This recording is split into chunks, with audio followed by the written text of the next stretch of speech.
ਸਿਮਰੋ ਅੰਗਦ ਦੁਖ ਨਿਕੰਦਨ ਗੁਰੂ ਅਮਰਦਾਸ ਹਿਰਦੈ ਨਿਤ ਧਿਆਉ ਹਿਰਦੈ ਨਿਤ ਧਿਆਉ ਸ਼੍ਰੀ ਗੁਰੂ ਰਾਮਦਾਸ ਗੁਣ ਗਾਉ ਗੁਰੂ ਅਰਜਨ ਬਿਗਨਨ ਕੇ ਨਾਸ਼ਕ ਬਿਗਨਨ ਕੀ ਨਾਸਕ ਸ਼੍ਰੀ ਹਰਿ ਗੋਬਿੰਦ ਸੁਮਤ ਪਰਗਾਸਕ ਸ਼੍ਰੀ ਹਰਿ ਰਾਏ ਨਮੋ ਕਰ ਜੋਰੀ ਨਮੋ ਕਰ ਚੋਰੀ ਸ਼੍ਰੀ ਹਰਿ ਕ੍ਰਿਸ਼ਨ ਮਨਾਉ ਹੋਰੀ ਗੁਰੂ ਤੇਗ ਬਹਾਦਰ ਪਰਮ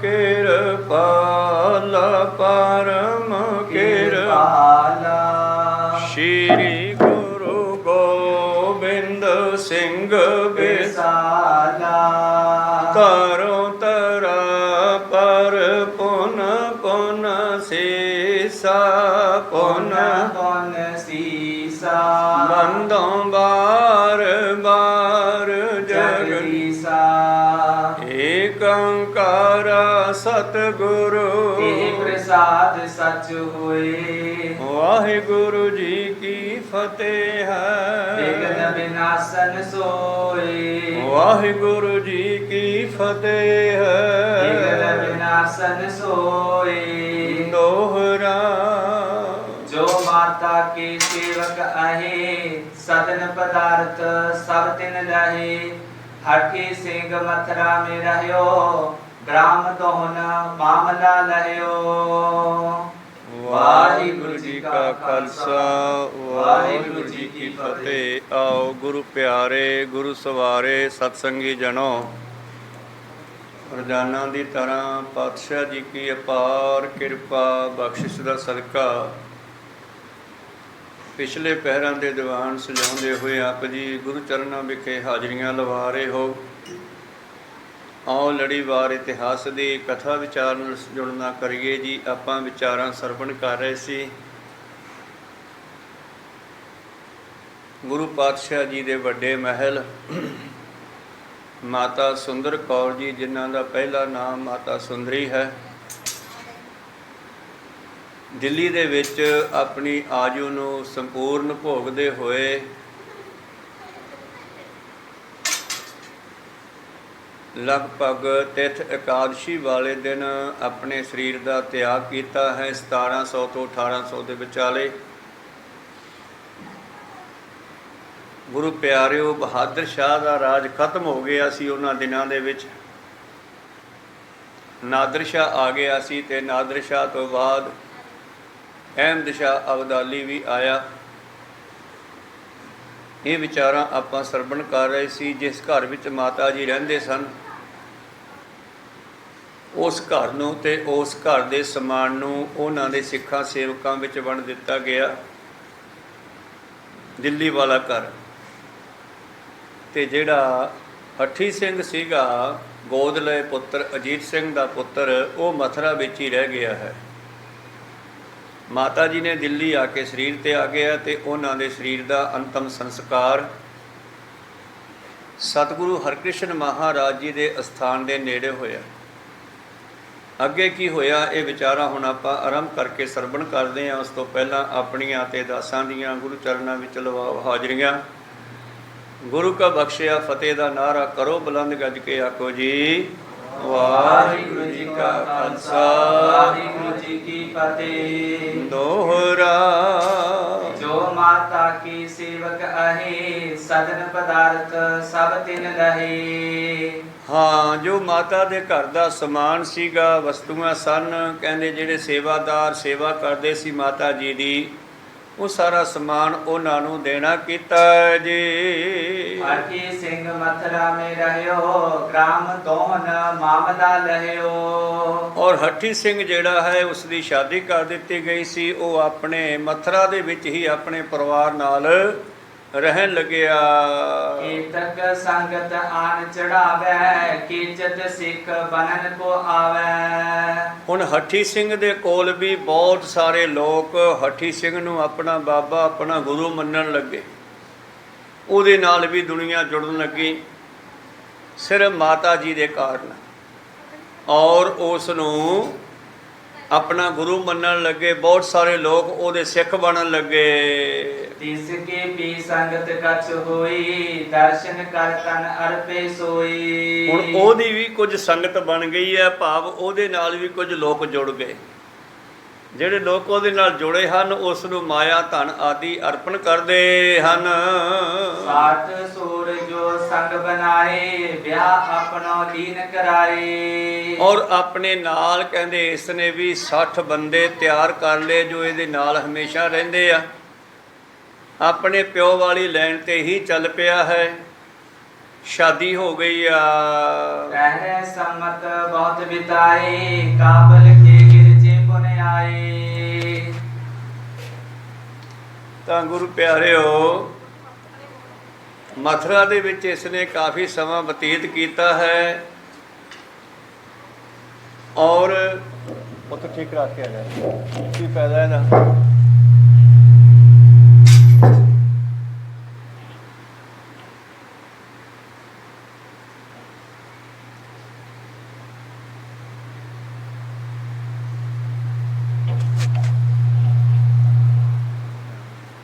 ਨਹੀਂ ਠੀਕ।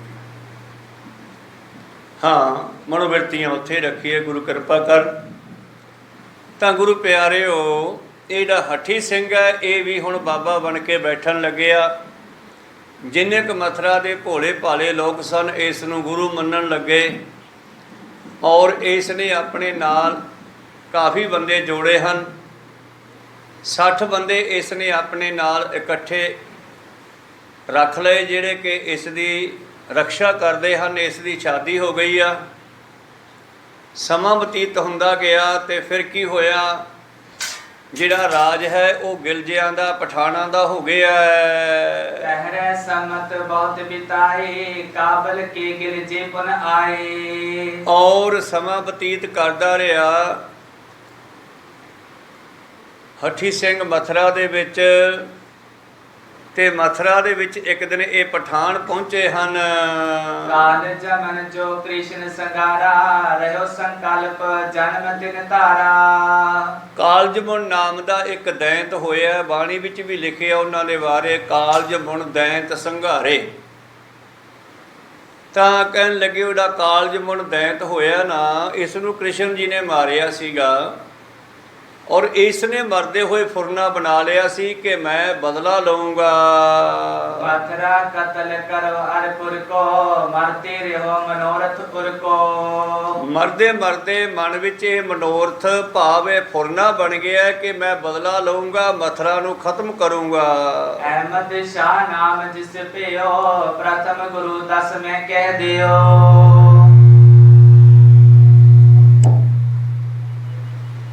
ਤਾਂ ਗੁਰੂ ਪਿਆਰਿਓ, ਅਹਿਮਦ ਸ਼ਾਹ ਅਬਦਾਲੀ ਜਿਹੜਾ ਹੋਇਆ, ਇਸ ਦੇ ਬਾਰੇ ਭਵਿੱਖ ਬਾਣੀ 10ਵੇਂ ਪਾਤਸ਼ਾਹ ਸ੍ਰੀ ਗੁਰੂ ਗੋਬਿੰਦ ਸਿੰਘ ਜੀ ਨੇ ਵੀ ਪਹਿਲਾਂ ਕੀਤੀ ਆ। ਔਰ ਵਾਜੇ ਵੇਖੇ ਪ੍ਰਥਮ ਬਲ ਕਾਲਾ, ਲੂਟਤ ਕੂਟਤ ਆਏ ਉਤਾਲਾ। ਔਰ ਅਹਿਮਦ ਸ਼ਾਹ ਅਬਦਾਲੀ ਜਿਹੜਾ ਹੈ ਉਧਰੋਂ ਅਬਦਾਲ ਵੱਲੋਂ ਚੱਲਦਾ ਹੈ। ਔਰ ਫਿਰ ਰਸਤੇ ਦੇ ਵਿੱਚ ਪਹਿਲਾਂ ਆਉਂਦਾ ਹੈ ਮਾਝਾ। ਮਾਝੇ ਤੇ ਹਮਲਾ ਕਰਦਾ ਹੈ। ਥੋਰੇ ਸਿੰਘ ਭਏ ਤਿਸ ਕਾਲਾ, ਸੂਰ ਬੀਰਤਾ ਧਰੇ ਵਿਸਾਲਾ।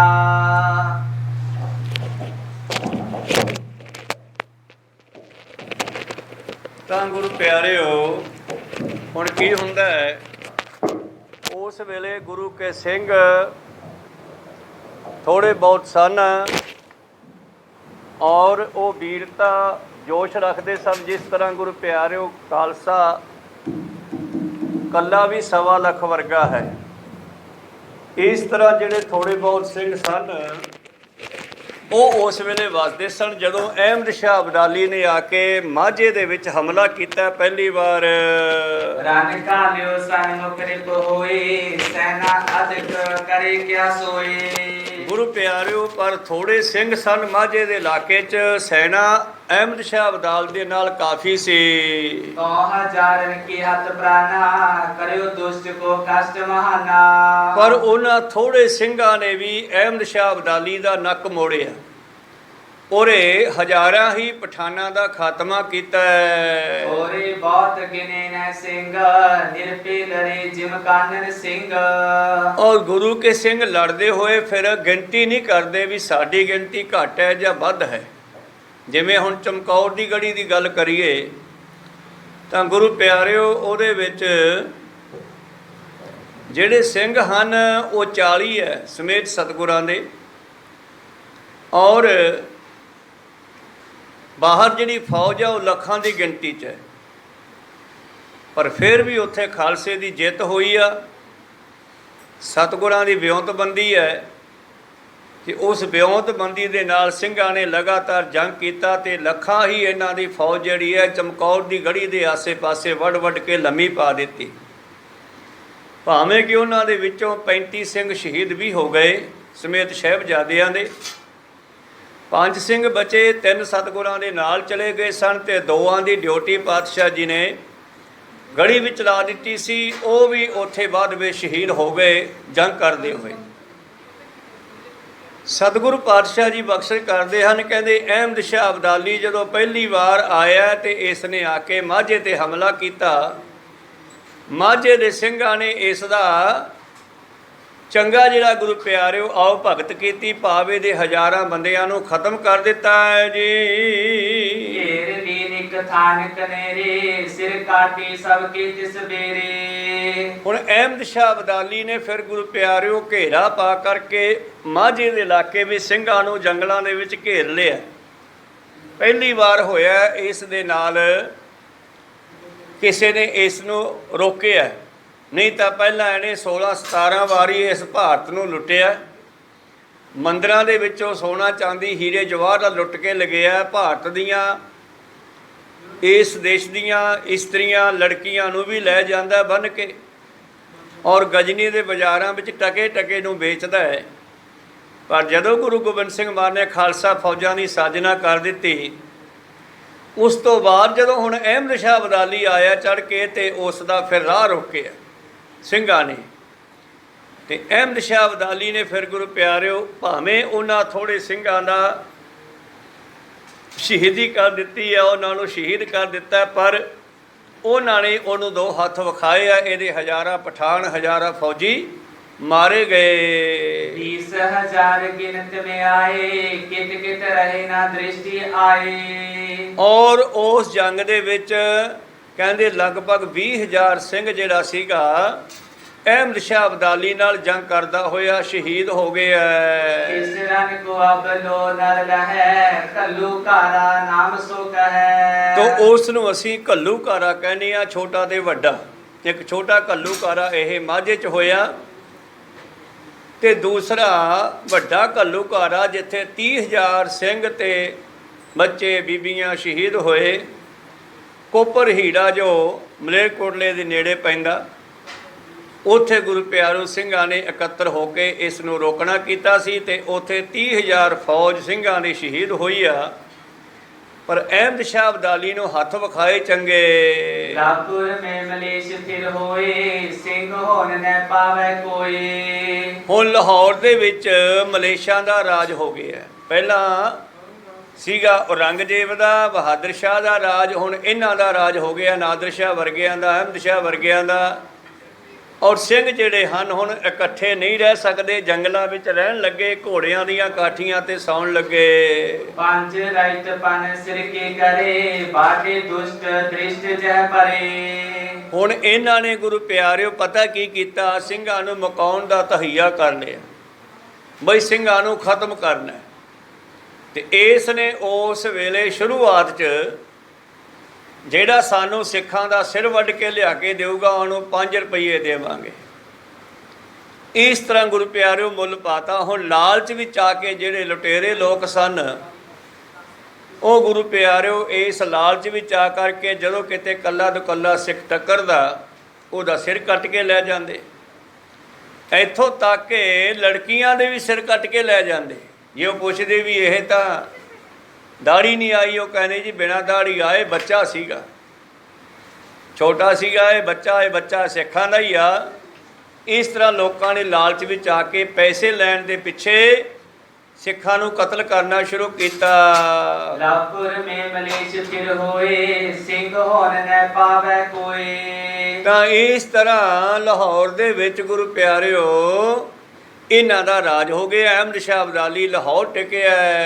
ਲਾਪੁਰ ਕੇ ਬਾਜ਼ਾਰ ਮੇ ਫੇਰਾ, ਚਿਰੇ ਸੀਸ ਲਾਇਓ ਗੜ ਢੇਰਾ। ਔਰ ਡਰਾਉਣ ਵਾਸਤੇ ਲੋਕਾਂ ਨੂੰ, ਜਨਤਾ ਨੂੰ ਡਰਾਉਣ ਵਾਸਤੇ ਨਹੀਂ ਕੋਈ ਸਾਡੇ ਸਾਹਮਣੇ ਬੋਲੇ ਨਾ। ਕਹਿੰਦੇ ਲਾਹੌਰ ਦੇ ਵਿੱਚ ਸਿੱਖਾਂ ਦੇ ਸਿਰਾਂ ਦਾ ਢੇਰ ਲੱਗ ਗਿਆ। ਸ਼੍ਰੀ ਅੰਮ੍ਰਿਤਸਰ ਜਬੇ ਉਸਾਰਾ, ਗੁਰ ਅਰਜਨ ਤਬ ਸਰਾਫ ਉਚਾਰਾ। ਤੋ ਸਾਧ ਜੇ ਬੋਲੇ ਸਹਿ ਸੁਭਾਏ, ਸਾਧ ਕਾ ਬੋਲਿਆ ਬਿਰਥਾ ਨਾ ਜਾਏ। ਜਿਸ ਵੇਲੇ ਹਰਮੰਦਰ ਸਾਹਿਬ ਦੀ ਨੀਂਹ ਰੱਖੀ ਸੀ ਨਾ, ਸਾਈਂ ਮੀਆਂ ਵੀਰ ਕੋਲੋਂ ਇੱਟ ਧਰਾਈ ਸੀ, ਪਰ ਮਿਸਤਰੀਆਂ ਦਾ ਸੁਭਾਅ ਹੁੰਦਾ ਹੈਗਾ ਆਪਦੀ ਮਤ ਵਰਤਦੇ ਆ। ਜਿੱਥੇ ਇੱਟ ਰੱਖੀ ਸੀ ਉੱਥੇ ਰੱਖੀ ਹੋਈ ਨੂੰ ਚੱਕ ਕੇ ਉਹਨੇ 3-4 ਵਾਰੀ ਇੱਦਾਂ ਕਰਕੇ ਘੁਮਾਈ ਇੱਟ, ਤੇ ਜਦੋਂ 3-4 ਵਾਰੀ ਘੁਮਾਈ ਤੇ ਗੁਰੂ ਅਰਜਨ ਦੇਵ ਜੀ ਕਹਿੰਦੇ ਇਹ ਕੀ ਕੀਤਾ? ਇੱਟ ਜਿੱਥੇ ਰੱਖੀ ਸੀ ਉੱਥੇ ਪਈ ਰਹਿੰਦੀ, ਤੂੰ ਚੱਕ ਕੇ ਘੁਮਾਤੀ ਹੈ। ਹੁਣ ਇਹ ਜਿਹੜਾ ਹੈ ਹਰਮੰਦਰ ਇੱਕ ਵਾਰੀ ਇਹ ਢਹੇਗਾ ਫੇਰ ਬਣੇਗਾ। ਜਿਹੜੀਆਂ 2 ਵਾਰੀ 3 ਵਾਰੀ ਇੱਟ ਘੁਮਾਈ ਹੈ ਨਾ, ਇਹ ਘਟਨਾ ਘਟੇਗੀ। ਸਰਾਪ ਨਹੀਂ ਹੈ, ਇਹ ਆਉਣ ਵਾਲੇ ਸਮੇਂ ਦੀ ਭਵਿੱਖਬਾਣੀ ਕੀਤੀ ਮਹਾਰਾਜ ਨੇ। ਉਖਰੇ ਜੜਾ ਮਸੰਦਨ ਕੀਰੀ, ਤੀਰਥ ਨੀਵ ਪੌਲੀਏ ਹੀਰੀ। ਔਰ ਇੱਕ ਹੋਰ ਬਚਨ ਹੋਇਆ ਸੀਗਾ ਇੱਥੇ ਗੁਰੂ ਪਿਆਰਿਓ, ਜਿਸ ਵੇਲੇ ਇਹਦੇ ਪੌੜ ਬਣ ਰਹੇ ਸੀ ਨਾ ਸਰੋਵਰ ਦੇ, ਤੇ ਜਿਹੜੇ ਮਸੰਦ ਸਨ ਉਹਨਾਂ ਦੀ ਡਿਊਟੀ ਸੀ ਖਰਚਾ ਦੇਣਾ। ਉਹਨਾਂ ਦੀ ਡਿਊਟੀ ਸੀ ਚੂਨਾ ਇਕੱਠਾ ਕਰਕੇ ਲਿਆਉਣਾ, ਕਲੀ ਲਿਆਉਣੀ, ਉਹ ਤਿਆਰ ਕਰਾਉਣਾ, ਇੱਟਾਂ ਪੀਸ ਕੇ ਉਹਦਾ ਚੂਨਾ ਤਿਆਰ ਕਰਨਾ। ਤੇ ਮਸੰਦਾਂ ਦੇ ਹੁਣ ਦਿਲ ਛੋਟੇ ਆ। ਉਹਨੇ ਸੋਚਿਆ ਵੀ ਖਰਚਾ ਬਹੁਤ ਹੁੰਦਾ ਹੈ, ਚੂਨਾ ਬਹੁਤ ਲੱਗਦਾ। ਇਸ ਤਰ੍ਹਾਂ ਤਾਂ ਪੌੜ ਵੀ ਘੱਟੋ ਘੱਟ 2.5-3 ਫੁੱਟ ਦਾ ਇੱਕ ਪੌੜ ਹੈ। ਤੇ ਕਹਿਣ ਲੱਗੇ ਵੀ ਇੰਨਾ ਚੂਨਾ ਕਿੱਥੋਂ ਲਿਆਵਾਂਗੇ, ਤਾਂ ਬਸਾ ਬਣਦਾ ਹੈ। ਮਿਸਤਰੀਆਂ ਨੂੰ ਕਹਿੰਦੇ ਬਈ ਮੂਲੀਆਂ ਇੱਟਾਂ ਚੂਨੇ 'ਚ ਲਾ ਦਿਆ ਕਰੋ, ਪਿੱਛੇ ਗਾਰੇ 'ਚ ਲਾ ਦਿਆ ਕਰੋ। ਹੁਣ ਮਿਸਤਰੀ ਉਹਨਾਂ ਦੀ ਗੱਲ ਸੁਣ ਕੇ ਉਵੇਂ ਕਰਨ ਲੱਗੇ। ਜਦੋਂ ਸੰਗਤ ਨੇ ਵੇਖਿਆ ਬਈ ਜਿਹੜੇ ਹਨ ਇਹ ਮਿਸਤਰੀ ਮੂਲੀਆਂ ਇੱਟਾਂ ਚੂਨੇ 'ਚ ਲਾਈ ਜਾਂਦੇ ਆ, ਮਗਰ ਗਾਰੇ 'ਚ ਲਾਈ ਜਾਂਦੇ ਆ, ਤੇ ਗੁਰੂ ਸਾਹਿਬ ਕਹਿੰਦੇ ਆ ਇਹ ਹਰਮੰਦਰ, ਇਹ ਸਥਾਨ ਰਾਮਦਾਸ ਸਰੋਵਰ ਜੁਗਾਂ ਜੁਗਾਂਤਰਾਂ ਤੱਕ ਰਹਿਣਾ, ਤੇ ਕਿਵੇਂ ਰਹੂਗਾ ਜਦੋਂ ਗਾਰਾ ਲੱਗੀ ਜਾਂਦਾ। ਤੇ ਸਿੱਖ ਸੰਗਤਾਂ ਨੇ ਜਾ ਕਰਕੇ ਧੰਨ ਧੰਨ ਸ੍ਰੀ ਗੁਰੂ ਅਰਜਨ ਦੇਵ ਮਹਾਰਾਜ ਜੀ ਕੋਲ ਸ਼ਿਕਾਇਤ ਕਰ ਦਿੱਤੀ ਬਈ ਮਹਾਰਾਜ ਮਸੰਦਾਂ ਨੂੰ ਸਮਝਾਓ, ਇਹ ਬਹੁਤ ਮੁੱਠੀ ਘੁੱਟਦੇ ਹੈ, ਭਾਵ ਕੰਜੂਸੀ ਕਰਦੇ ਹੈ ਚੂਨਾ ਵਰਤਨ ਵਿੱਚ, ਵਸਤੂਆਂ ਵਰਤਨ ਵਿੱਚ। ਔਰ ਮਿਸਤਰੀਆਂ ਨੂੰ ਕਹਿੰਦੇ ਆ ਵੀ ਗਾਰੇ ਚਿੱਟਾਂ ਲਾ ਦਿਓ, ਮਗਰਲੀਆਂ ਮੂਹਰੀਆਂ ਚੂਨੇ 'ਚ ਲਾ ਦਿਓ, ਤੇ ਫਿਰ ਇਹ ਜੁਗਾਂ ਜੁਗਾਂਤਰਾਂ ਤੱਕ ਕਿਵੇਂ ਰਹੇਗਾ।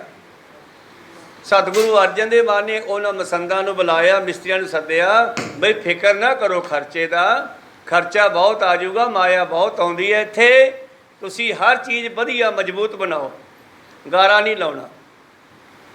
ਤੋ 5-4 ਦਿਨ ਉਹਨਾਂ ਮਿਸਤਰੀਆਂ ਨੇ ਗੁਰੂ ਪਿਆਰਿਓ ਫਿਰ ਚੂਨਾ ਲਾਉਣਾ ਸ਼ੁਰੂ ਕੀਤਾ। 5-4 ਦਿਨ ਬਾਅਦ ਇਹਨਾਂ ਮਸੰਦਾਂ ਨੇ ਦੁਬਾਰਾ ਫਿਰ ਕਹਿਤਾ ਯਾਰ ਚੂਨਾ ਘਟਾ ਦਿਓ, ਚੂਨਾ ਮੁੱਕ ਜਾਂਦਾ ਜਲਦੀ, ਮੂਹਰੇ ਮੂਹਰੇ ਚੂਨਾ ਲਾਓ, ਪਿੱਛੇ ਗਾਰਾ ਲਾ ਦਿਆ ਕਰੋ। ਹੁਣ ਮਿਸਤਰੀ ਵਿਚਾਰੇ ਕੀ ਕਰਨ, ਉਹ ਵਿਚਾਲੇ ਫਸੇ ਹੋਏ ਆ।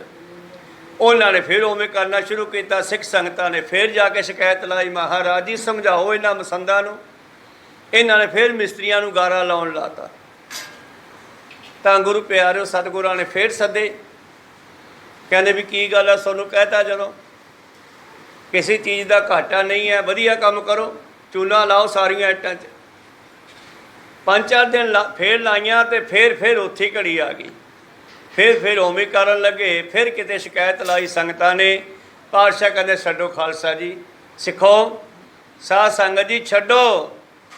ਇਹ ਮਸੰਦ ਸਰੋਵਰ ਦੀਆਂ ਇੱਟਾਂ ਨਹੀਂ ਪੋਲੀਆਂ ਕਰ ਰਹੇ, ਸਰੋਵਰ ਦੀਆਂ ਨਿਉਆਂ ਨਹੀਂ ਪੋਲੀਆਂ ਕਰ ਰਹੇ, ਇਹ ਆਪ ਦੀਆਂ ਜੜ੍ਹਾਂ ਪੋਲੀਆਂ ਕਰ ਰਹੇ ਹੈ। ਇਹ ਮਸੰਦ ਖਤਮ ਹੋ ਜਾਣਗੇ, ਇਹ ਤਾਂ ਫਿਰ ਦੁਬਾਰੇ ਬਣ ਜਾਊਗਾ। ਕੋਈ ਸਤਨਾਮ ਸੀ। ਤਾਂ ਇਹ 2 ਘਟਨਾਵਾਂ ਤੇ ਬਚਨ ਹੋ ਗਿਆ। ਇੱਕ ਨਿਉ ਰੱਖਣ ਵੇਲੇ ਮਿਸਤਰੀ ਨੇ ਇੱਟ ਘਮਾਤੀ, ਦੂਜੀ ਮਸੰਦਾਂ ਨੇ ਬਾਰ-ਬਾਰ ਗਾਰਾ ਲਵਾਉਣਾ ਕੀਤਾ। ਧੰਨ ਗੁਰੂ ਅਰਜਨ ਦੇਵ ਜੀ ਕਹਿਣ ਲੱਗੇ, ਉਖੜੇ ਜੜਾਂ ਮਸੰਦਨ ਕੇਰੀ, ਤੀਰਥ ਨੀਵ ਪੋਲੀਐ ਹੇਰੀ। ਇਹ ਜਿਹੜੇ ਤੀਰਥ ਦੀਆਂ ਨੀਵਾਂ ਪੋਲੀਆਂ ਬਣਾਉਂਦੇ ਆ, ਭਾਵ ਗਾਰੇ ਚਲਾਉਂਦੇ ਆ ਇੱਟਾਂ, ਅਸਲ ਦੇ ਵਿੱਚ ਇਹ ਆਪਦੀਆਂ ਹੀ ਜੜਾਂ ਪੋਲੀਆਂ ਕਰ ਰਹੇ ਆ। ਇਹ ਜਲਦੀ ਖਤਮ ਹੋ ਜਾਣਗੇ।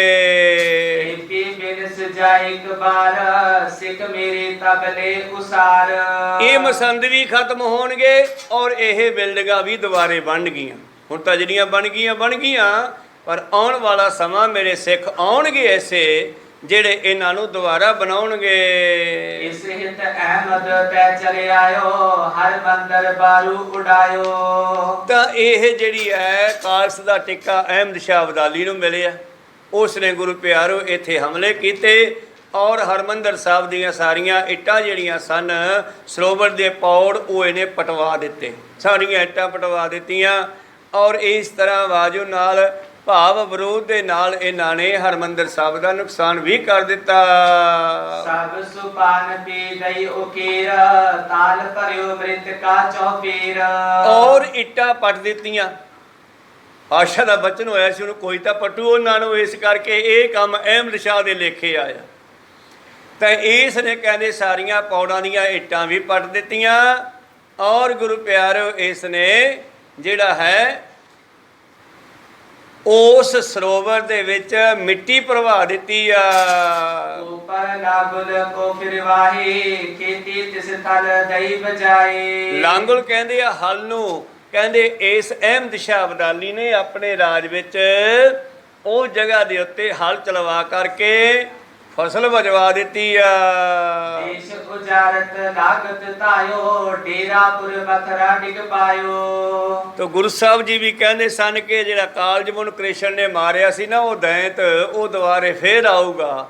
ਕਹਿੰਦੇ ਹੁਣ ਉਹ ਦੈਂਤ ਹੀ ਅਹਿਮਦ ਸ਼ਾਹ ਦੇ ਰੂਪ ਚ ਆਇਆ। ਇਸ ਦੇਸ਼ ਨੂੰ ਲੁੱਟਦਾ ਹੋਇਆ, ਨੁਕਸਾਨ ਕਰਦਾ ਹੋਇਆ, ਆਪਣੀ ਮਨਮਰਜ਼ੀ ਕਰਦਾ ਹੋਇਆ, ਇਹ ਚੱਲਦਾ ਮਥੁਰਾ ਪਹੁੰਚ ਗਿਆ। ਲੋਕ ਨਗਰ ਕੇ ਬਿਜ ਤਿਸ ਬੇਰੇ, ਬਨੀਏ ਆਦਿਕ ਆਏ ਕਨੇਰੇ। ਜਿਸ ਵੇਲੇ ਅਹਿਮਦ ਸ਼ਾਹ ਅਬਦਾਲੀ ਮਥੁਰਾ ਪਹੁੰਚਿਆ ਤਾਂ ਮਥੁਰਾ ਦੇ ਲੋਕ, ਬ੍ਰਾਹਮਣ, ਬਾਣੀਏ, ਜੋ ਵੀ ਉੱਥੇ ਵਸਦੇ ਸਨ, ਉਹ ਇਕੱਠੇ ਹੁੰਦੇ ਹਨ। ਘਰ ਪਰ ਧਰੇ ਉਪਾਇ ਨ ਲਿਆਏ, ਉਤਰਿਓ ਬਹੀਰ ਤਹਾਂ ਨਿਰਾਏ। ਔਰ ਗੁਰੂ ਪਿਆਰਿਓ ਇਹਨਾਂ ਨੇ ਆਪਣੀਆਂ ਜਾਨਾਂ ਬਚਾਉਣ ਵਾਸਤੇ ਅਹਿਮਦ ਸ਼ਾਹ ਅਬਦਾਲੀ ਅੱਗੇ ਝੁਕਣਾ ਕੀਤਾ। ਉਸ ਨੂੰ ਲਿਆ ਕਰਕੇ ਭੇਟਾਵਾਂ ਲਿਆ ਕੇ ਮੱਥੇ ਟੇਕਦੇ ਆ। ਕੀਟ ਅਚਾਨਕ ਇੱਕ ਚਲ ਗਏ, ਅਹਿਮਦ ਕੇ ਮੁਖ ਲਾਗਤ ਪਈ। ਤਾਂ ਗੁਰੂ ਪਿਆਰਿਓ ਇਸ ਤਰ੍ਹਾਂ ਅਹਿਮਦ ਸ਼ਾਹ ਅਬਦਾਲੀ, ਇਹਦੇ ਇੱਟ ਵੱਜੀ ਸੀ ਹਰਮੰਦਰ ਸਾਹਿਬ ਚੋਂ। ਜਦੋਂ ਇਹਨੇ ਹਰਮੰਦਰ ਸਾਹਿਬ ਤੇ ਹਮਲਾ ਕੀਤਾ ਸੀਗਾ, ਉਸ ਵੇਲੇ ਇੱਕ ਇੱਟ ਵੱਜੀ ਸੀ, ਇਹਦਾ ਨੱਕ ਫੁੱਟਿਆ ਸੀਗਾ। ਇਹ ਇੱਟ ਮਥੁਰਾ 'ਚ ਨਹੀਂ ਵੱਜੀ, ਇਸ ਨੇ ਇੱਥੇ ਖਾਧੀ ਸੀ ਤੇ ਗੁਰੂ ਪਾਤਸ਼ਾਹ ਨੇ ਕਿਰਪਾ ਕੀਤੀ ਸੀ। ਉਸ ਵੇਲੇ ਫਿਰ ਇਸ ਨੂੰ ਸਜ਼ਾ ਦਿੱਤੀ ਸੀ ਤੇ ਉਹ ਜਿਹੜੇ ਇਹਦੇ ਇੱਟ ਵੱਜੀ ਸੀ ਮੂੰਹ ਤੇ, ਇਹਦਾ ਨੱਕ ਫੁੱਟ ਗਿਆ ਸੀਗਾ ਤੇ ਨੱਕ ਦੇ ਵਿੱਚ ਫਿਰ ਜ਼ਖਮ ਬਣ ਗਿਆ ਸੀ, ਨਥੂਰ ਬਣ ਗਿਆ ਸੀਗਾ। ਕਹਿੰਦੇ ਇਸ ਕਰਕੇ ਇਸ ਦੇ ਇੱਕ ਇੱਟ ਵੱਜੀ ਸੀ। ਇੱਥੇ ਹਵਾਲਾ ਨਹੀਂ ਦਿੱਤਾ ਵੀ ਕਿੱਥੇ ਵੱਜੀ। ਇਤਿਹਾਸ ਦੱਸਦਾ ਵੀ ਹਰਮੰਦਰ ਸਾਹਿਬ ਨੂੰ ਜਦੋਂ ਇਸ ਨੇ ਨੁਕਸਾਨ ਕੀਤਾ ਸੀ, ਉਸ ਵੇਲੇ ਇੱਕ ਇੱਟ ਉੱਡ ਕੇ ਇਹਦੇ ਮੂੰਹ ਤੇ ਆ ਕੇ ਵੱਜੀ ਸੀ। ਤਾਂ ਗੁਰੂ ਪਿਆਰਿਓ ਕਹਿੰਦੇ ਉਸ ਦੇ ਨਾਲ ਕੀ ਹੋਇਆ ਫਿਰ?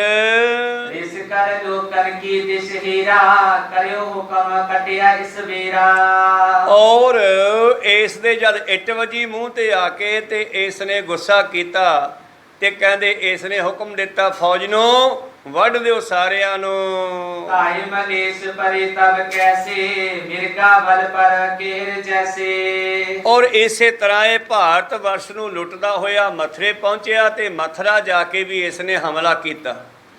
ਇਹਦੇ ਫੌਜੀਆਂ ਨੇ, ਮਲੇਸ਼ਾ ਨੇ ਗੁਰੂ ਪਿਆਰਿਓ ਹਮਲਾ ਕੀਤਾ ਅਤੇ ਮਥੁਰਾ ਦੇ ਮੰਦਰਾਂ ਨੂੰ ਢਾਉਣਾ ਸ਼ੁਰੂ ਕੀਤਾ। ਉਹਦੇ ਵਿੱਚੋਂ ਮਾਇਆ ਲੁੱਟਣੀ ਸ਼ੁਰੂ ਕੀਤੀ ਅਤੇ ਬ੍ਰਾਹਮਣਾਂ ਨੂੰ, ਬਾਣੀਆਂ ਨੂੰ, ਜੋ ਉੱਥੇ ਵਾਸੀ ਸੀਗੇ ਮਥੁਰਾ ਦੇ, ਉਹਨਾਂ ਨੂੰ ਵੱਢਣਾ ਕੀਤਾ। ਔਰ ਜਨ ਕਤਲ ਲੁੱਟਿਓ ਪੁਰਸਾਰਾ, ਗਹਿ ਆਨੀ ਦਲ ਮੈਂ ਬਹੁਦਾਰਾ। ਔਰ ਇਹਨਾਂ ਨੇ ਸਾਰਾ ਸ਼ਹਿਰ ਮਥੁਰਾ ਲੁੱਟਿਆ ਤੇ ਮਥੁਰਾ ਦੇ ਵਿੱਚੋਂ ਦਾਰਾ ਕਹਿੰਦੇ ਆ ਇਸਤਰੀਆਂ ਨੂੰ, ਜੋ ਲੜਕੀਆਂ ਜੋ ਇਸਤਰੀਆਂ ਮਿਲੀਆਂ ਉਹਨਾਂ ਨੂੰ ਰੱਸੇ ਬਨ ਕੇ ਰੱਸੀਆਂ ਬਨ ਕੇ कैद कर लियांदा है। हठी सिंह तब हुतो ताही गाडो रहो अपन करमाही। और हठी सिंह जेड़ा है ये डरदा अपने घर दे अंदर ही लुकिया रहा। निकट आवने दियो न कोई पुंज तूफान प्रहारे सोई। और ये अपने घर विच रहया ते इस ने कहने किसी नूं नेड़े नहीं आउण दिता। केतक पुरजन बीच परे हैं कितक बहेर डिग भीत परे है। और गुरु प्यारो इस तरह इस पिंड मथुरा शहर दे विच कहंदे अहमद शाह अब्दाली दे बंदे फैल गए। कोई गलियां दे विच है कोई लोकां दे घरां च वड़ गए। सागल दो शहर कर सिंह गाडे गुल का हती दूर अर ठाडे। और इस तरह सारा दिन कहंदे गोलियां चलदियां रहियां बंदूखां चलदियां रहियां। इस बिद आधी रात बिताई हठी सिंह तब चही चढ़ाई। जदों हनेरा हो गया अद्धी रात हो गई ते हठी सिंह ने ब्योंत बनाई आ कि मैं इथों निकल चला। जीन तो रंगन पर तब पाई घर में चौबे बहुत अलाए। चौबे जेड़े है चौबदार पहरेदार कहंदे जेड़े घर विच पहरेदार चौबेदार लगे हुए सन उन्हां नूं कहंदा है घोड़ा तैयार करो। जेकर गुरु कहावने आछे चोरी निकसन को न बाछे। ਹੁਣ ਜਿਹੜੇ ਪਹਿਰੇਦਾਰ ਸੀ ਕਹਿੰਦੇ ਤੂੰ ਇੱਕ ਪਾਸੇ ਗੁਰੂ ਕਹਾਉਣਾ ਤੇ ਇੱਕ ਪਾਸੇ ਚੋਰੀਆਂ ਜਾਣਾ ਤੇ ਇੱਕ ਪਾਸੇ ਮੇਰਾ ਪ੍ਰੀਤਮ 10ਵੇਂ ਪਾਤਸ਼ਾਹ ਜਿਸ ਵੇਲੇ ਗੜੀ ਨੂੰ ਛੱਡਣ ਲੱਗੇ ਨਾ ਤੇ ਗੁਰੂ ਪਿਆਰਿਓ ਸਿੰਘ ਕਹਿਣ ਲੱਗੇ ਆਪਾਂ ਜੀ ਬੋਲ ਕੇ ਨਿਕਲ ਚਲੀਏ ਇੱਧਰ ਦੀ ਤੁਸੀਂ ਇੱਥੇ ਸ਼ਹੀਦ ਨਹੀਂ ਹੋਣਾ। ਪਾਤਸ਼ਾਹ ਕਹਿੰਦੇ ਚੱਲ ਵੜਦੇ ਆ ਚੱਲ ਕੋਈ ਗੱਲ ਨਹੀਂ ਪਰ ਦੱਸ ਕੇ ਜਾਵਾਂਗੇ ਚੋਰੀਆਂ ਨਹੀਂ ਜਾਣਾ। ਤੇ ਪਾਤਸ਼ਾਹ ਜੀ ਨੇ ਆਪਣੀ ਉੱਚੀ ਤਾੜੀ ਵਾਰੀ ਐਸੀ ਤਾੜੀ ਵੱਜੀ ਸਾਰਿਆਂ ਦੇ ਕੰਨ ਖੜੇ ਹੋ ਗਏ। ਜਿਹੜੇ ਮੁਗਲ ਬੈਠੇ ਆ ਚਾਰ ਚਪੇਰੇ ਪਹਿਰਾ ਲਾ ਕੇ ਗੜੀ ਦੇ ਉਹਨਾਂ ਨੂੰ ਆਵਾਜ਼ ਸੁਣਾਈ ਦਿੱਤੀ ਆ ਚੱਲਿਆ ਸਿੱਖਾਂ ਦਾ ਗੁਰੂ ਜੇ ਫੜਨਾ ਤਾਂ ਫੜ ਲਓ ਫੇਰ ਨਾ ਕਹੋ ਚੋਰੀ ਵਗ ਗਿਆ।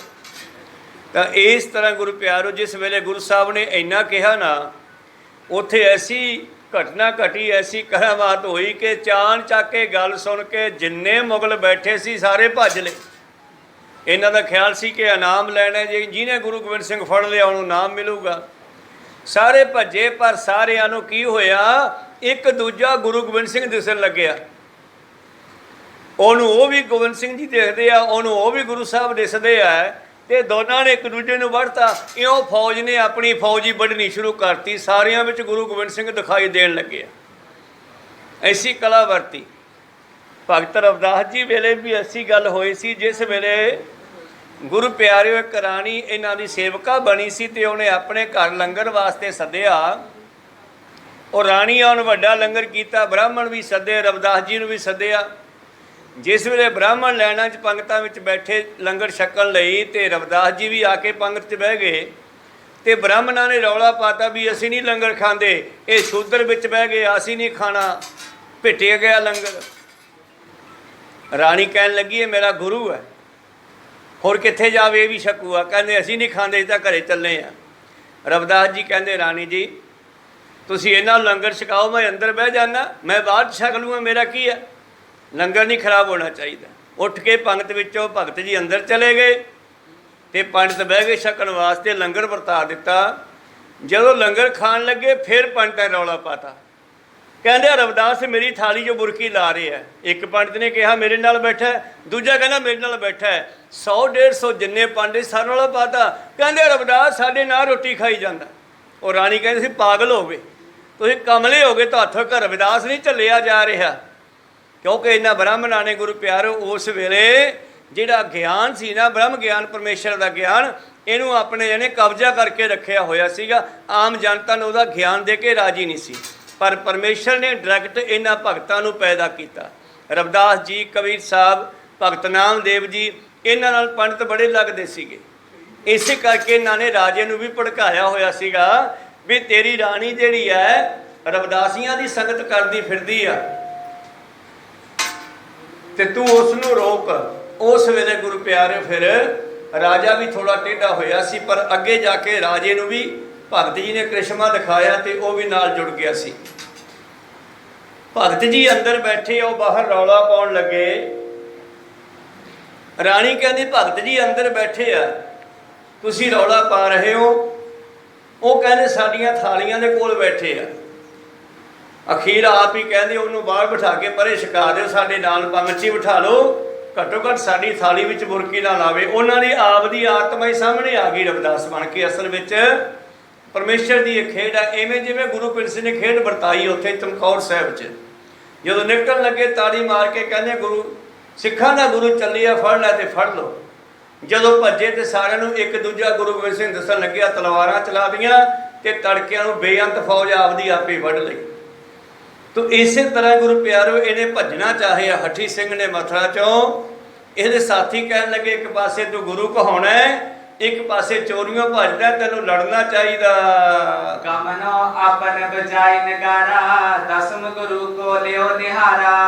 ਔਰ ਸਿੱਖ ਕਹਿੰਦੇ ਕੋ 10ਵਾਂ ਗੁਰੂ ਗੋਬਿੰਦ ਸਿੰਘ ਹੈ। ਉਹ ਤਾੜੀ ਮਾਰ ਕੇ ਉੱਚੀ ਆਵਾਜ਼ ਮਾਰ ਕੇ ਗਿਆ ਤੇ ਤੂੰ ਚੋਰੀਆਂ ਭੱਜਦਾ। ਆਲਤ ਬੈਸ ਕਛ ਨਹੀਂ ਵਿਚਾਰਾ, ਚੜ੍ਹੈ ਪਰ ਤਬ ਹੁਕਮ ਉਚਾਰਾ। ਔਰ ਗੁਰੂ ਪਿਆਰਿਓ ਹੁਣ ਇਹਦੀ ਉਮਰ ਛੋਟੀ ਸੀ, ਵਿੱਚੋਂ ਕਿਸੇ ਨੇ ਕਹਿਤਾ ਵੀ ਚੋਰੀਆਂ ਨਾ ਭੱਜ, ਦੱਸ ਕੇ ਜਾ। ਇਹ ਆਪਣੇ ਸਾਥੀਆਂ ਚੋਂ ਕਿਸੇ ਨੂੰ ਕਹਿੰਦਾ ਵੀ ਵਜਾ ਦਿਓ ਨਗਾਰਾ। ਦੁੱਧ ਤੁਹਾਨੂੰ ਜੀ ਬਜਵਾਇਓ, ਦੇ ਤਿਲਾਵਾ ਤਿਨ ਸੁਨ ਪਾਇਓ। ਔਰ ਤਿਲਾਵਾ 3 ਵਾਰੀ, 3 ਵਾਰੀ ਨਗਾਰਾ ਵਜਾਉਣ ਦਾ ਮਤਲਬ ਹੁੰਦਾ ਹੈ ਬਈ ਚੱਲਿਆ ਮੈਂ ਲੜਨਾ ਤੇ ਆ ਜਾਓ। ਕੋ ਸਤਿਨਾਮ। ਜੋ 3 ਵਾਰੀ ਨਗਾਰੇ ਤੇ ਚੋਟ ਲਾਈ ਗੁਰੂ ਪਿਆਰਿਓ ਤੇ ਰੌਲਾ ਪੈ ਗਿਆ।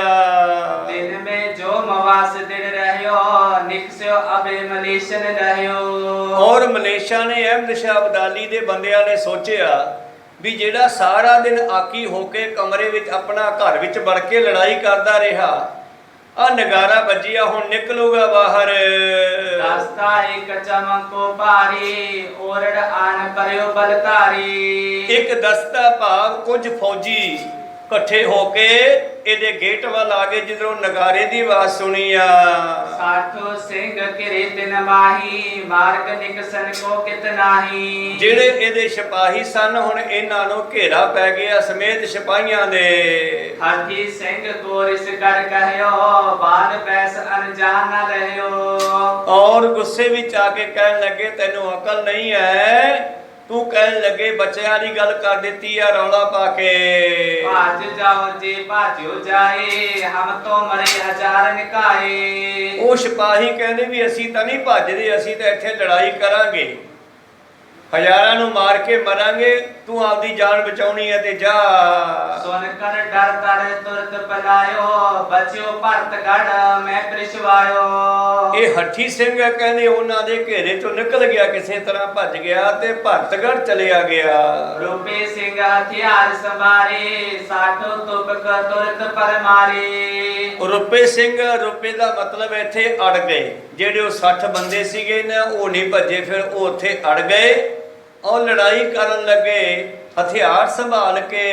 ਔਰ ਇਹਨਾਂ 60 ਨੇ ਤੁਪਕਾਂ ਦੇ ਨਾਲ, ਬੰਦੂਕਾਂ ਦੇ ਨਾਲ, ਤਲਵਾਰਾਂ ਦੇ ਨਾਲ ਹਜ਼ਾਰਾਂ ਫੌਜੀ ਅਹਿਮਦ ਸ਼ਾਹ ਅਬਦਾਲੀ ਦੇ ਮਾਰਨੇ ਕੀਤੇ। ਬਾਹਰ ਕਰੀ ਨੰਗੀ ਸ਼ਮਸ਼ੀਰ, ਮਾਰ ਮਲੇਸ਼ਨ ਕੋ ਸ਼ਮਸ਼ੀਰ। ਪਹਿਲਾਂ ਬੰਦੂਕਾਂ ਚਲਾਈਆਂ, ਜਦੋਂ ਬਰੂਦ ਮੁੱਕਿਆ ਤੇ ਫਿਰ ਤਲਵਾਰਾਂ ਕੱਢ ਲਈਆਂ।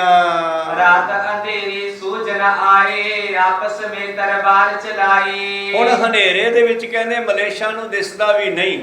ਗੁਰੂ ਪਿਆਰਿਓ ਇਹ ਤਾਂ 60 ਸਿੰਘ ਹੈ, ਉਹ ਹਜ਼ਾਰਾਂ ਦੀ ਗਿਣਤੀ 'ਚ ਹੈ। ਇਸ ਕਰਕੇ ਇਹਨਾਂ ਦੀਆਂ ਤਲਵਾਰਾਂ ਕਈਆਂ ਦੀਆਂ ਆਪਣੇ ਆਪ ਦੇ ਸਾਥੀਆਂ ਨੂੰ ਵੱਢ ਗਈਆਂ।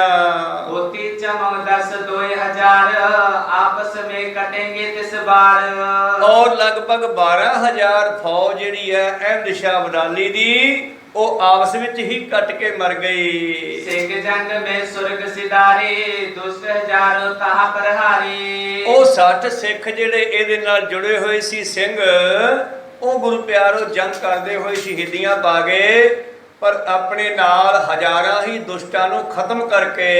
ਹਾਠੀ ਸਿੰਘ ਤੈ ਨਿਕਸਿਓ, ਪੁੰਨ ਬੁਰਹਾਨ ਪੁਰੇ ਚਲ ਗਇਓ। ਔਰ ਹਠੀ ਸਿੰਘ ਆਪਣੀ ਜਾਨ ਬਚਾ ਕੇ ਮਥੁਰਾ ਤੋਂ ਭਰਤਗੜ ਤੇ ਭਰਤਗੜ ਤੋਂ ਬੁਰਹਾਨਪੁਰ ਚਲਿਆ ਗਿਆ। ਵਾਸਿਓ ਤਹਾਂ ਬੜ ਸਦਨ ਚਿਨਾਏ, ਸਿੱਖ ਸੰਗਤ ਕਰਕੇ ਸਮੁਦਾਏ। ਔਰ ਇਸ ਨੇ ਆਪਣੀ ਜਾਨ ਬਚਾ ਕੇ ਬੁਰਹਾਨਪੁਰ ਜਾ ਕੇ ਲੁਕਣਾ ਕੀਤਾ। ਉੱਥੇ ਇਸ ਨੇ ਰਿਹਾਇਸ਼ ਕਰ ਲਈ ਹੈ, ਉੱਥੇ ਘਰ ਪਾ ਲਿਆ ਹੈ। ਸੋ ਤੋਤ ਪੰਨ ਪਿਓ ਨ ਕੋਈ, ਬੈਸ ਬਿਤਾਈ ਤੈ ਬਸ ਸੋਈ। ਇਸ ਦੇ ਅੱਗੇ ਕੋਈ ਬੱਚਾ ਨਹੀਂ ਹੋਇਆ। ਇਸ ਨੇ ਆਪਣੀ ਉਮਰ ਜਿੰਨੀ ਕੁ ਰੱਬ ਨੇ ਦਿੱਤੀ ਸੀ ਬੁਰਹਾਨਪੁਰ ਵਿੱਚ ਬਤੀਤ ਕੀਤੀ ਆ। ਏਕ ਸੁਤਾਪ ਜੀ ਤਿਸ ਕੇਰੇ, ਪੁੰਨ ਪਰਲੋਕ ਪਾਤਾ ਭਲੇਰੇ। ਲੜਕਾ ਕੋਈ ਨਹੀਂ ਹੋਇਆ, ਇੱਕ ਲੜਕੀ ਹੋਈ ਸੀ, ਉਹ ਵੀ ਪਰਲੋਕ ਸੁਧਾਰ ਗਏ। ਅਬਲੋ ਚਿੰਨਤ ਪੁਰ ਬੁਰਹਾਨੇ, ਹਠੀ ਸਿੰਘ ਕੋ ਥਲ ਨਰ ਜਾਣੇ। ਅੱਜ ਤੱਕ ਵੀ ਉਹ ਘਰ ਦੀਆਂ ਨਿਸ਼ਾਨੀਆਂ ਬੁਰਹਾਨਪੁਰ ਵਿੱਚ ਹੈਗੀਆਂ ਜਿੱਥੇ ਜਾ ਕੇ ਹਠੀ ਸਿੰਘ ਨੇ ਰਿਹਾਇਸ਼ ਕੀਤੀ ਸੀ। ਅਹਿਮਦ ਸ਼ਾਹ ਮੁਰਿਓ ਪੁਨ ਪਾਛੇ, ਨਰੇ ਸਿੰਘ ਜਿਤ ਕਿਤ ਤੇ ਆਛੇ। ਤੇ ਹੁਣ ਮਥੁਰਾ ਦੇ ਇਲਾਕੇ ਚੋਂ ਅਹਿਮਦ ਸ਼ਾਹ ਅਬਦਾਲੀ ਪੁੱਠਾ ਮੁੜਦਾ। ਗੁਰੂ ਪਿਆਰਿਓ, ਸਿੰਘ ਜਿਹੜੇ ਜੰਗਲਾਂ ਵਿੱਚ ਰਹਿੰਦੇ ਹਨ, ਔਰ ਕੱਲ ਆਪਾਂ ਗੱਲ ਕਰ ਰਹੇ ਸੀ 12 ਵਜਣ ਦੀ। ਇਹ ਕੀ ਕਰਦਾ ਸੀ? ਅਹਿਮਦ ਸ਼ਾਹ ਅਬਦਾਲੀ ਨਗਰਾਂ ਸ਼ਹਿਰਾਂ ਨੂੰ ਲੁੱਟਦਾ ਸੀਗਾ। ਉਥੋਂ ਕੀਮਤੀ ਵਸਤੂਆਂ ਜਿੰਨਾ ਵੀ ਮਿਲਦਾ, ਮੰਦਿਰਾਂ ਵਿੱਚੋਂ ਸੋਨਾ ਚਾਂਦੀ ਹੀਰੇ ਜਵਾਹਰਾਤ। ਸੋਮਨਾਥ ਮੰਦਿਰ ਦੇ ਗੁਰੂ ਪਿਆਰਿਓ ਗੇਟ ਲਾ ਕੇ ਲਿਆਇਆ ਚਾਂਦੀ ਦੇ। ਇਹ ਸਾਰਾ ਕੁਝ ਲੈ ਕੇ ਵਾਪਸ ਜਾਂਦਾ ਹੈ ਤੇ ਰਸਤੇ ਦੇ ਵਿੱਚ ਸਿੰਘ ਅੱਧੀ ਰਾਤ ਨੂੰ, ਰਾਤ ਦੇ 12 ਵਜੇ ਘੇਰਦੇ ਆ। ਮਤਲਬ ਕੀ ਸੀਗਾ ਕਿ ਇਹ ਰਾਤ ਨੂੰ ਜਸ਼ਨ ਮਨਾਉਂਦੇ ਆ, ਜਿੱਥੇ ਕਿਤੇ ਜੰਗਲ 'ਚ ਰਾਤ ਕੱਟਦੇ ਆ, ਸ਼ਰਾਬਾਂ ਪੀਂਦੇ ਆ, ਦਾਰੂਆਂ ਪੀਂਦੇ ਆ, ਜਸ਼ਨ ਮਨਾਉਂਦੇ ਆ, ਔਰ ਆਊਟ ਹੋ ਕੇ ਸ਼ਰਾਬੀ ਹੋ ਕੇ ਫਿਰ ਡਿੱਗ ਜਾਂਦੇ ਆ। ਲਗਭਗ 12-1 ਵਜੇ ਤੱਕ ਖਤਮ ਹੋ ਜਾਂਦੇ ਆ, ਸੌਂ ਜਾਂਦੇ ਆ। ਗੁਰੂ ਪਿਆਰਿਓ, ਸੁੱਧ ਬੁੱਧ ਖਤਮ ਹੋ ਜਾਂਦੀ ਹੈ ਤੇ ਫਿਰ ਰਾਤ ਦੇ 12 ਵਜੇ ਸਿੰਘ ਇਹਨਾਂ ਤੇ ਹਮਲਾ ਕਰਦੇ ਆ। ਉਹ ਸੀ 12 ਵਜਣ ਦਾ ਕਾਰਨ। ਕੱਲ ਆਪਾਂ ਗੱਲ ਕੀਤੀ ਸੀ ਜਿਨ੍ਹਾਂ ਨੂੰ ਇਹ ਪਤਾ ਨਹੀਂ ਕਿ 12 ਵਜਣ ਦਾ ਕਾਰਨ ਕੀ ਹੈ। ਅਗਰ ਉਸ ਵੇਲੇ ਸਿੰਘਾਂ ਨੇ ਅਹਿਮਦ ਸ਼ਾਹ ਅਬਦਾਲੀ ਦਾ ਨੱਕ ਨਾ ਮੋੜਿਆ ਹੁੰਦਾ, ਨੱਕ ਨਾ ਭੰਨਿਆ ਹੁੰਦਾ, ਗੁਰੂ ਕਿਰਪਾ ਸਦਕਾ ਇਸ ਭਾਰਤ ਦਾ ਨਕਸ਼ਾ ਕੁਝ ਹੋਰ ਨਾ ਹੋਣਾ ਸੀਗਾ। अब की कहूँ न जब की बात कहूँ मैं तब की, अगर न होते गुरु गोबिंद सिंह सुन्नत होती सब की। इत्थे फिर मुसलमान ही मुसलमान होने सी। ये सारे धर्म जेड़े गुरु प्यारिओ धर्म धसक जाते, मंदिर गरक जाते, ये सब कुछ खत्म हो जाता अगर गुरु गोबिंद सिंह जी ने खालसा फौज ना बनाई होंदी। अहमद शाह जिहड़ा गुरु प्यारिओ सहजे ही भारत नूं लुट के लै जांदा सीगा। ਹੁਣ ਖਾਲਸਾ ਪੰਥ ਨੇ ਇਹਦਾ ਰਾਹ ਰੋਕਿਆ। ਅੱਧੀ ਰਾਤ ਨੂੰ ਖਾਲਸਾ ਇਹਨਾਂ ਤੇ ਹਮਲਾ ਕਰਦਾ ਹੈ। ਆਗਾ ਪਾਛਾ ਲੂਟ ਬਲਾਵੇ, ਰਿਪ ਕੋ ਕਸ਼ਟ ਮਹਾ ਦਿਖਰਾਵੇ। ਹੁਣ ਖਾਲਸਾ ਜਿਹੜਾ ਨਾ ਗੁਰੂ ਪਿਆਰਿਓ, ਪਹਿਲਾਂ ਤਾਂ ਜੰਗ ਕੀਤੀ, 20,000 ਸਿੰਘ ਜਿਹੜਾ ਸ਼ਹੀਦ ਹੋ ਗਿਆ ਮਾਝੇ ਦੇ ਇਲਾਕੇ 'ਚ, ਛੋਟੇ ਘੱਲੂ ਘਾਰੇ 'ਚ। ਪਰ ਹੁਣ ਸਿੰਘਾਂ ਨੇ ਵੇਖਿਆ ਵੀ ਹੁਣ ਆਪਾਂ ਇਸ ਤਰ੍ਹਾਂ ਨਹੀਂ ਲੜਨਾ, ਆਪਣੇ ਆਪ ਨੂੰ ਬਚਾਉਣਾ ਵੀ ਹੈ ਔਰ ਇਸ ਦਾ ਨੁਕਸਾਨ ਵੀ ਕਰਨਾ ਹੈ। ਤਾਂ ਗੁਰੂ ਪਿਆਰਿਓ ਇਹਨੂੰ ਕਹਿੰਦੇ ਆ ਗੁਰੀਲਾ ਜੰਗ। ਹੁਣ ਸਿੰਘ ਗੁਰੀਲਾ ਜੰਗ ਕਰਦੇ ਆ। ਜਦੋਂ ਇਹ ਸੁੱਧ ਬੁੱਧ ਕਵਾ ਕੇ ਸ਼ਰਾਬਾਂ ਪੀ ਕੇ ਡਿੱਗ ਪੈਂਦੇ ਆ ਤੇ ਫਿਰ ਸਿੰਘ ਆਉਂਦੇ ਆ, ਅਚਾਨਕ ਅੱਗਾ ਪਿੱਛਾ ਦੇਖ ਕੇ ਹਮਲਾ ਕਰਦੇ ਆ ਔਰ ਲੁੱਟਿਆ ਹੋਇਆ ਸਮਾਨ ਇਹਦੇ ਗੱਡਿਆਂ ਵਿੱਚੋਂ ਲੁੱਟ ਕੇ ਲੈ ਜਾਂਦੇ ਹਨ। ਇਹ ਮਹੀ ਮਾਰਤ ਅਟ ਕੇ ਉਤਾਰਾ, ਸ਼੍ਰੀ ਅੰਮ੍ਰਿਤਸਰ ਬਾਹਰ ਉਸਾਰਾ। ਭਾਈ ਸਾਹਿਬ ਜੀ ਨੇ ਗੱਲ ਸਾਰੀ ਸੰਖੇਪ ਜੇ ਵਿੱਚ ਹੀ ਲਿਖੀ ਹੈ। ਵੈਸੇ ਕਹਾਣੀ ਬਹੁਤ ਲੰਬੀ ਚੌੜੀ ਹੈ ਇਸ ਦੀ। ਜਿਸ ਵੇਲੇ ਇਸ ਦਾ ਨੱਕ ਭੰਨਿਆ ਗਿਆ ਗੁਰੂ ਪਿਆਰਿਓ, ਤੇ ਇਸ ਨੇ ਆਪਣੇ ਪੁੱਤਰ ਨੂੰ ਕਿਹਾ ਕਿ ਮੈਂ ਚਾਹੁੰਦਾ ਸੀ ਪੰਜਾਬ ਦੇ ਵਿੱਚ ਰਾਜਧਾਨੀ ਬਣਾਉਣਾ, ਪੰਜਾਬ ਦੇ ਵਿੱਚ ਵਾਸਾ ਕਰਨਾ, ਪਰ ਮੇਰੀ ਇਹ ਇੱਛਾ ਪੂਰੀ ਨਹੀਂ ਹੋਈ ਤੇ ਤੂੰ ਜਿਹੜਾ ਇੱਛਾ ਮੇਰੀ ਪੂਰੀ ਕਰਨੀ ਹੈ, ਤੂੰ ਪੰਜਾਬ ਨੂੰ ਰਾਜਧਾਨੀ ਬਣਾ ਕੇ ਪੰਜਾਬ ਦੇ ਵਿੱਚ ਰਾਜ ਕਰਨਾ ਹੈ। ਤੇ ਗੁਰੂ ਪਿਆਰਿਓ, ਫਿਰ ਉਸ ਦੇ ਪੁੱਤਰ ਨੇ ਵੀ ਕੋਸ਼ਿਸ਼ ਕੀਤੀ ਪਰ ਉਹ ਵੀ ਇਹ ਕਰ ਨਹੀਂ ਸਕਿਆ। ਅਹਿਮਦ ਸ਼ਾਹ ਅਬਦਾਲੀ ਦੇ ਨੱਕ ਵਿੱਚ ਫਿਰ ਕੀੜੇ ਪੈ ਗਏ, ਇਲਾਜ ਨਹੀਂ ਹੋਇਆ ਉਹਦੇ ਨੱਕ ਦਾ, ਨਸੂਰ ਬਣ ਗਏ ਉਹਦੇ ਨੱਕ ਦੇ ਜ਼ਖਮ ਵਿੱਚ, ਤੇ ਉਸੇ ਦੇ ਨਾਲ ਹੀ ਉਹਦਾ ਖਾਤਮਾ ਹੋਇਆ ਹੈ। ਇਉਂ ਖਾਲਸੇ ਨੇ ਗੁਰੂ ਪਿਆਰਿਓ ਇਹਨਾਂ ਅਹਿਮਦ ਸ਼ਾਹ ਅਬਦਾਲੀ ਵਰਗਿਆਂ ਦਾ ਨੱਕ ਮੋੜਿਆ, ਜੋ ਇਸਤਰੀਆਂ ਮਥੁਰਾ ਤੋਂ ਜਾਂ ਹੋਰ ਦੇਸ਼ ਦੇ ਵਿੱਚੋਂ ਇਹ ਬੰਨ੍ਹ ਕੇ ਲਿਜਾਂਦਾ ਗੱਡਿਆਂ ਤੇ, ਉਹਨਾਂ ਨੂੰ ਵੀ ਛਡਾ ਕੇ ਲਿਆਉਂਦੇ ਆ ਤੇ ਘਰੋਂ ਘਰੀ ਭੇਜਦੇ ਆ। ਉਹਨਾਂ ਦੇ ਘਰੇ ਵਾਪਸ ਪਹੁੰਚਾਉਂਦੇ ਆ, ਉਹਨਾਂ ਬੱਚੀਆਂ ਨੂੰ, ਉਹਨਾਂ ਲੜਕੀਆਂ ਨੂੰ, ਉਹਨਾਂ ਇਸਤਰੀਆਂ ਨੂੰ। ਇਸ ਤਰ੍ਹਾਂ ਅਹਿਮਦ ਸ਼ਾਹ ਅਬਦਾਲੀ ਨੂੰ ਅਟਕ ਦਰਿਆ ਟਪਾ ਕੇ ਖਾਲਸਾ ਮੁੜਦਾ ਹੈ। ਫਿਰ ਅਹਿਮਦ ਸ਼ਾਹ ਅਬਦਾਲੀ ਆਪਣੇ ਇਲਾਕੇ ਵਿੱਚ ਜਾ ਕੇ ਮਰ ਜਾਂਦਾ ਉਸੇ ਜ਼ਖਮ ਦੇ ਕਾਰਨ। मर्त का कार दुशालन डाले गुरु नीवते चने ताले। ਔਰ ਫਿਰ ਸਿੰਘਾਂ ਨੇ ਗੁਰੂ ਪਿਆਰਿਓ ਦੁਬਾਰਾ ਸ੍ਰੀ ਅੰਮ੍ਰਿਤਸਰ ਸਾਹਿਬ ਜਿਹੜਾ ਹੈ ਇਸ ਨੂੰ ਦੁਬਾਰਾ ਫਿਰ ਬਣਾਉਣਾ ਸ਼ੁਰੂ ਕੀਤਾ। ਉਸ ਸਰੋਵਰ ਦੇ ਵਿੱਚੋਂ ਮਿੱਟੀ ਕੱਢੀ ਆ। ਇੱਥੋਂ ਵੀ ਦੱਸਦੇ ਆ ਕਿ ਸਿੰਘਾਂ ਨੇ ਇੱਕ ਵਾਰੀ ਇਹਨਾਂ ਮੁਗਲਾਂ ਦੀ ਫੌਜ ਤੋਂ ਹੀ ਮਿੱਟੀ ਕਢਾਈ ਆ। ਕਹਿੰਦੇ ਜਿਨ੍ਹਾਂ ਨੇ ਪਾਈ ਸੀ ਉਹਨਾਂ ਤੋਂ ਕਢਾਈ ਆ। ਖਾਲਸੇ ਨੇ ਫਿਰ ਜ਼ੋਰ ਦੇ ਨਾਲ ਸਰੋਵਰ ਨੂੰ ਖਾਲੀ ਕੀਤਾ, ਫਿਰ ਨਵੇਂ ਸਿਰੋਂ ਤਿਆਰ ਕੀਤਾ। महाप्रीमती ताल बनायो हर मंदिर सुंदर उसरायो। ਤਾਂ ਹੁਣ ਜਿਹੜਾ ਗੁਰੂ ਅਰਜਨ ਦੇਵ ਜੀ ਦਾ ਬਚਨ ਸੀ ਬਈ ਇਹ ਤਾਂ ਹੁਣ ਦੁਬਾਰੇ ਬਣੂਗਾ ਢਹਿ ਕੇ, ਪਰ ਮਸੰਦ ਖਤਮ ਹੋ ਜਾਣਗੇ, ਇਹ ਆਪਦੀਆਂ ਜੜਾਂ ਪੋਲੀਆਂ ਕਰ ਰਹੇ ਨੇ, ਇਹ ਤੀਰਥ ਤਾਂ ਸਦਾ ਰਹਿਣਾ ਸਿੱਖੋ, ਬਸ ਘਬਰਾਓ ਨਾ ਹੁਣ ਤੁਸੀਂ, ਜਿਹੜਾ ਕਰਦਾ ਕਰਨ ਦਿਓ ਇਹਨਾਂ ਨੂੰ। ਤਾਂ ਫਿਰ ਸਿੰਘਾਂ ਨੇ ਗੁਰੂ ਪਿਆਰੋ ਨਵੇਂ ਸਿਰਿਓਂ ਸਰੋਵਰ ਬਣਾਇਆ, ਸਾਰਾ ਚੰਗੀ ਤਰ੍ਹਾਂ ਚੂਨਾ ਲਾ ਕੇ ਤੇ ਫਿਰ ਨਵੇਂ ਸਿਰਿਓਂ ਉਸੇ ਜਗ੍ਹਾ ਦੇ ਉੱਤੇ ਉਹਨਾਂ ਨਿਵਾਂ ਨੂੰ ਕੱਢ ਕੇ ਉੱਥੇ ਹਰਮੰਦਰ ਸਾਹਿਬ ਦੀ ਰਚਨਾ ਕੀਤੀ ਆ। ਗੁਰ ਮੇਰੇ ਜਾਤ ਬਾਦ ਨਾ ਘਾਟ ਪੂਰਬ ਸਮੇਂ ਕੀ ਨਸ ਠਾਟ। ਜਿਵੇਂ ਗੁਰੂ ਅਰਜਨ ਦੇਵ ਜੀ ਨੇ ਬਣਵਾਇਆ ਸੀਗਾ ਉਸੇ ਤਰ੍ਹਾਂ ਹੀ ਦੁਬਾਰਾ ਬਣਾਇਆ, ਕੋਈ ਬਾਦ ਘਾਟ ਨਹੀਂ ਕੀਤੀ। ਅਕਾਲ ਤਖਤ ਸਾਹਿਬ ਜੀ 84 ਵਿੱਚ ਢਾਇਆ ਗਿਆ ਸੀਗਾ, ਤਾਂ ਗੁਰੂ ਪਿਆਰੋ ਭਾਵੇਂ ਇੱਕ ਵਾਰੀ ਸਰਕਾਰ ਨੇ ਬਣਵਾਤਾ ਸੀ, ਪਰ ਸੰਗਤ ਨੇ ਸਿੰਘਾਂ ਨੇ ਸੋਚਿਆ ਵੀ ਨਹੀਂ ਇਹ ਸਾਨੂੰ ਪ੍ਰਵਾਨ ਨਹੀਂ ਹੈਗਾ, ਕਿਉਂਕਿ ਜਿਹੜੇ ਉਹਦੇ ਵਿੱਚ ਮਿਸਤਰੀ ਲਾਏ ਸੀ, ਭਈਏ ਲਾਏ ਸੀ, ਮਜ਼ਦੂਰ ਲਾਏ ਸੀ, ਉਹ ਵੀ ਮਰਜ਼ਾਦਾ ਵਾਲੇ ਨਹੀਂ ਸੀ। ਤੇ ਫਿਰ ਸਿੰਘਾਂ ਨੇ ਕਹਿੰਦੇ ਉਸ ਨੂੰ ਢਾਹ ਕਰਕੇ ਦੁਬਾਰੇ ਫਿਰ ਸੰਗਤ ਦੇ ਰਾਹੀਂ ਸੰਗਤ ਦੇ ਹੱਥੀਂ ਤਿਆਰ ਕਰਵਾਇਆ। ਗੁਰੂ ਪਾਤਸ਼ਾਹ ਕਿਰਪਾ ਕਰਨ, ਇਸ ਤਰ੍ਹਾਂ ਸਿੰਘਾਂ ਨੇ ਨਵੇਂ ਸਿਰਿਓਂ ਹਰਮੰਦਰ ਸਾਹਿਬ ਤੇ ਸਰੋਵਰ ਨੂੰ ਬਣਾ ਦਿੱਤਾ ਹੈ ਜੀ। ਆਬਲੋ ਦਰਸ ਲਗੇ ਬਹੁਤੀਰਾ ਜਿਸਕੇ ਸਮ ਜਗ ਅਪਰ ਨਾ ਹੀਰਾ।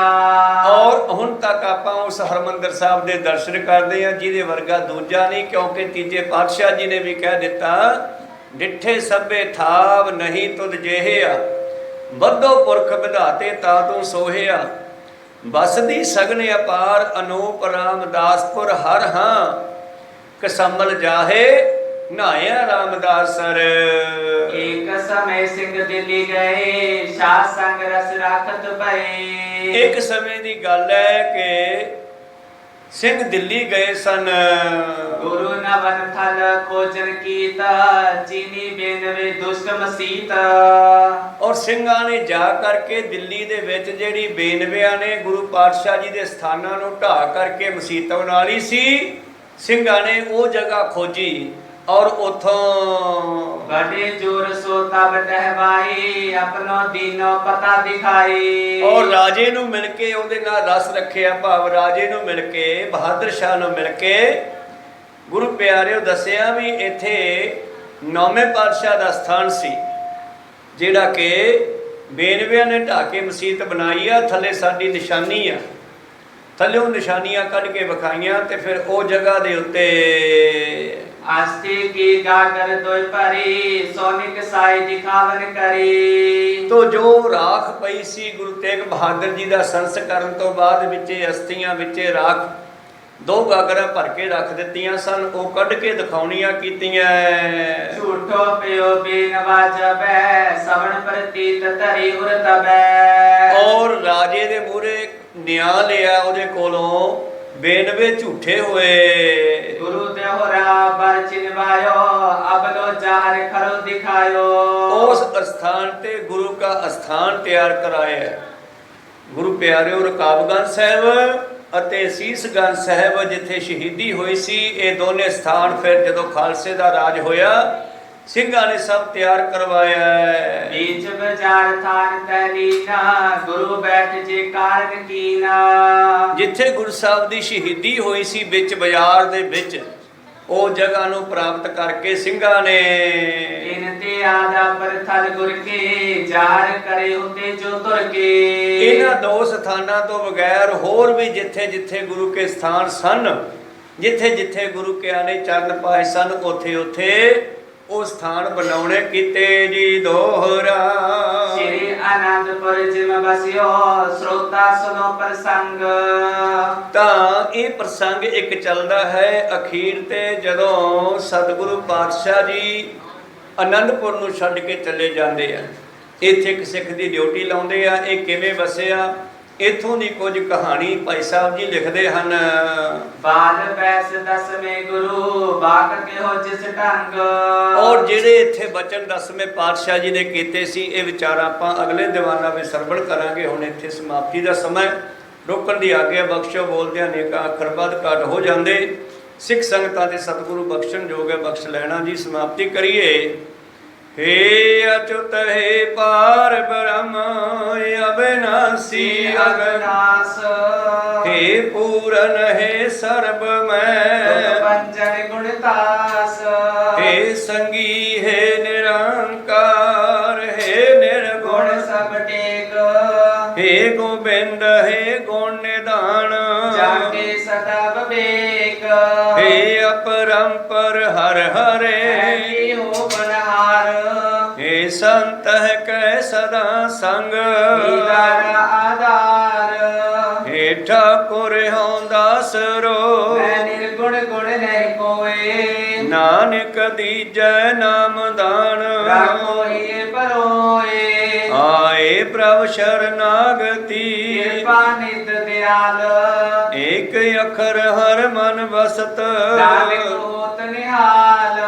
एक ओंकार सतगुरु तेह प्रसाद सच होए। वाहिगुरु जी की फतेह है। विघ्न विनाशन सोए। वाहिगुरु जी की फतेह है। विघ्न विनाशन सोए।